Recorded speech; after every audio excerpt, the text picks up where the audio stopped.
Kaleb, ini saudara-saudara kita di Indonesia mau tahu, Anda Kristen atau Islam? Saya Muslim. Tapi bagaimana Anda bisa hafal Alkitab luar biasa dan menjelaskan? Itu belajar tiap hari atau gimana?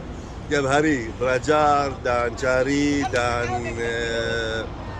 tahu. Anda harus selalu cari yang dan tahu. Wah. Baca. Ini lebih dari 100 buku kita baca ya. Wah. Tidak, maksud saya begini logika. Pak Kaleb.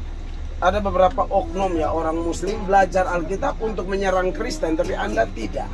Saya tidak. Kenapa saya Itu buat itu? masalahnya.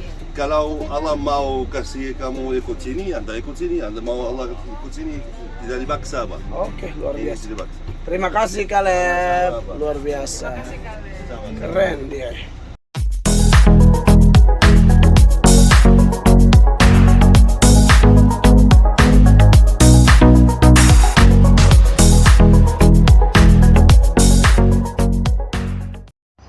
Ya, kami lagi di Emmaus dan di sini ada gambar Klopas dan temannya.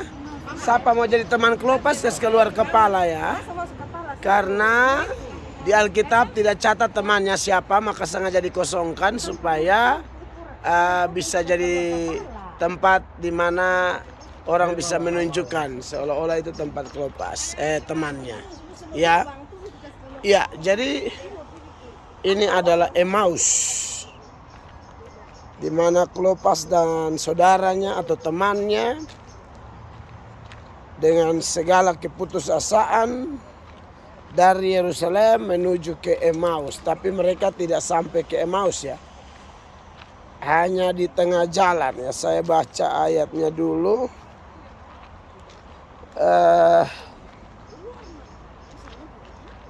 Di ayat 25.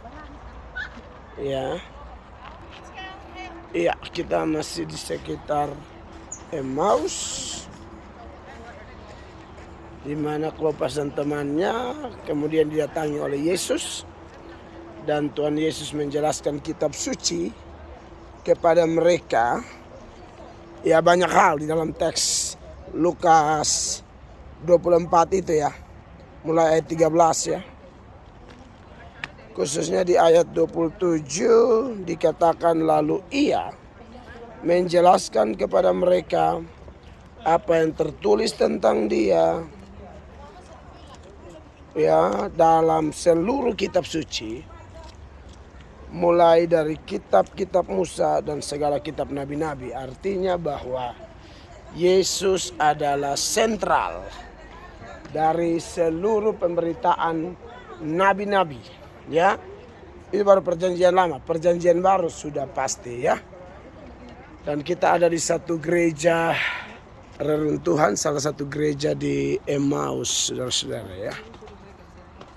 Iya, perhatikan. Dan nanti akan ada apa? Saudara bisa lihat runtuhan gereja di Emmaus.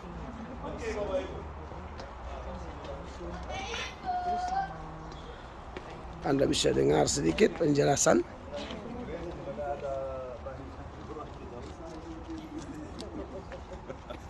Ini bangunan Bizantium.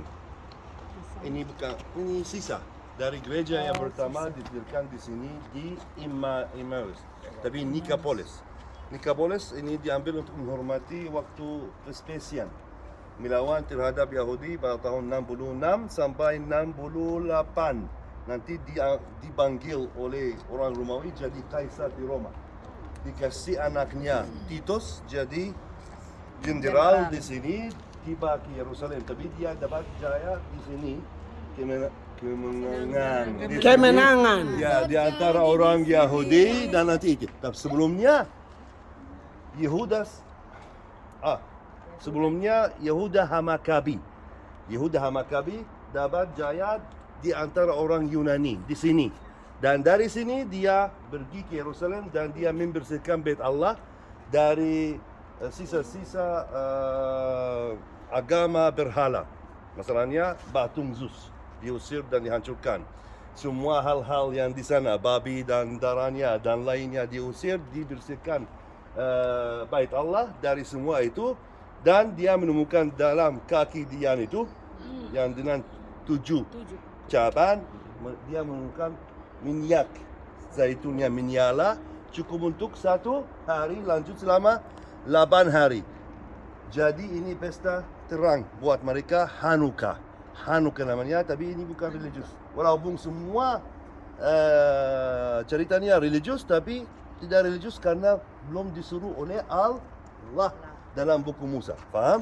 Dan karena itu namanya Hanukkah, dan pesta itu namanya, dan kaki dia itu namanya Hanukkiah.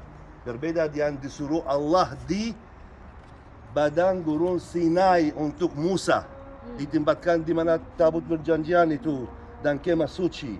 Siapa yang membawa itu? Bezalel. Siapa namanya? Bezalel. Ya, dan itu yang membawa itu dari emas. Semuanya, tapi itu yang disuruh Allah, dan ini adalah tanda agama Yahudi. Oke? Tanda agama Yahudi. Bapak Ibu, dan ini gereja, tapi mereka bersalah, orang Bizantium. Mereka kenapa bersalah?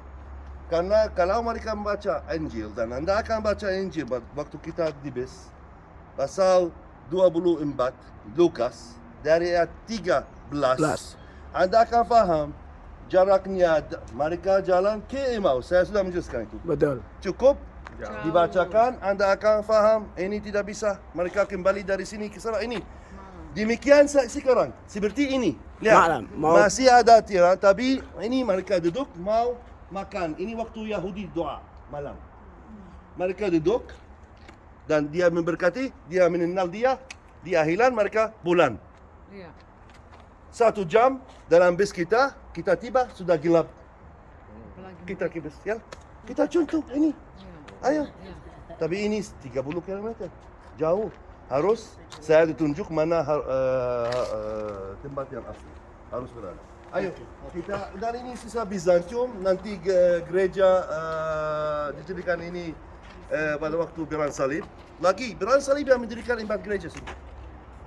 Tapi pada waktu, ya, gereja di sini namanya Emmaus, tapi yang benar ada 2. Dekat satu kebat lainnya, dekat Yerusalem, tapi lebih benar itu di mana yang ada di tepi barat, Kebebe namanya, Kebebe. Karena itu dulu jalan ke Emmaus dari sana. Ini lewat sana, lewat sini. Oke, bukan lewat sini. Ini baru, jalan ini baru. Di mana kita akan dipakai. Nanti saya akan ditunjukkan kalau Anda tidak tidur. Ayo kita ke base. Tahun berapa ini? Apa tahun berapa? Ini abad ke-5 Masehi. Ini 5 Bizantium. Tahun 66 lah ya. 400. Ini baru. Ini baru.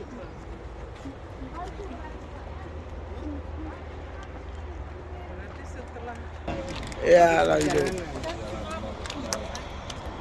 Kaleb, ini saudara-saudara kita di Indonesia mau tahu, Anda Kristen atau Islam? Saya Muslim.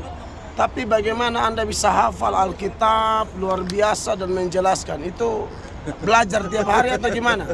Tiap hari belajar dan cari dan tahu. Anda harus selalu cari yang dan tahu. Baca. Ini lebih dari 100 buku kita baca ya. Hari ini saya hanya menyesalkan itu buat Anda semuanya. Anda menjelaskan seperti seorang teolog atau pendeta. No. Kaleb, keren. Bukan. Nah, kita Saya orang simple ya, bukan. Isi takut, saya pikirin dia. Iya, jadi itu saudara kita Kaleb yang menjelaskan kita seputaran Emmaus. Nah, ini kita di Emmaus ya. Dan Kaleb seorang Muslim tapi belajar Alkitab dan penjelasannya sangat-sangat keren. Alkitabiah ya. Penjelasan Anda tuh versi agama Kristen masalahnya. Semua Kristen sama. Ya, semua pemandu seperti ini yang tahu, yang benar, yang tidak bermain dengan agama orang harus menjelaskan yang benar. Ya itu Karena seperti ini. Kita cari, Anda akan baca, Anda akan paham sendiri. Ini tidak bisa karena ini jaraknya 30 km Ya, dari luar Yerusalem. biasa. Ini tidak, maksud saya begini Pak Kaleb. Ada beberapa oknum ya orang Muslim belajar Alkitab untuk menyerang Kristen, tapi Anda tidak. Saya tidak, kenapa saya Itu buat itu. masalahnya. Kalau Allah mau kasih kamu ikut sini, Anda ikut sini. Anda mau Allah ikut sini, tidak dipaksa, Pak. Oke, luar Ini biasa. tidak dipaksa. Terima kasih Kaleb, luar biasa. Keren dia. Jadi ini bukan Kaleb punya ya, saya punya. Iya. Oh, Abuna ada apa-apa lah ini? Oh, baca-baca. Saya mau hitung.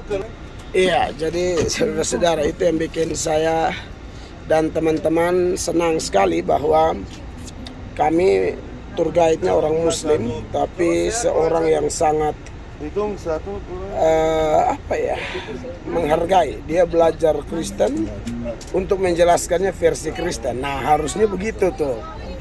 Iya, karena banyak orang kayak yang di Indonesia kayak oknum tertentu ya, kayak Kainama, Ustadz Kainama, maksud saya Ustadz Kainama, Ustadz Abdul Somad dan yang lainnya. Belajar Alkitab bukannya untuk belajar versi Kristen. Artinya Anda kalaupun tidak percaya, Anda jangan memutar-mutar yang tidak sesuai dengan pandangan Kristen. Ya ampun, siapa yang kasih mati nih? Ya sudah, langsung kasih mati.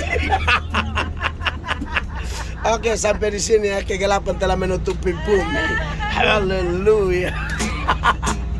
Oh, kalau ke sana agak terang dia ya. Gelap ya sudahlah. Oke, sampai situlah itu pesan buat yang di Indonesia ya.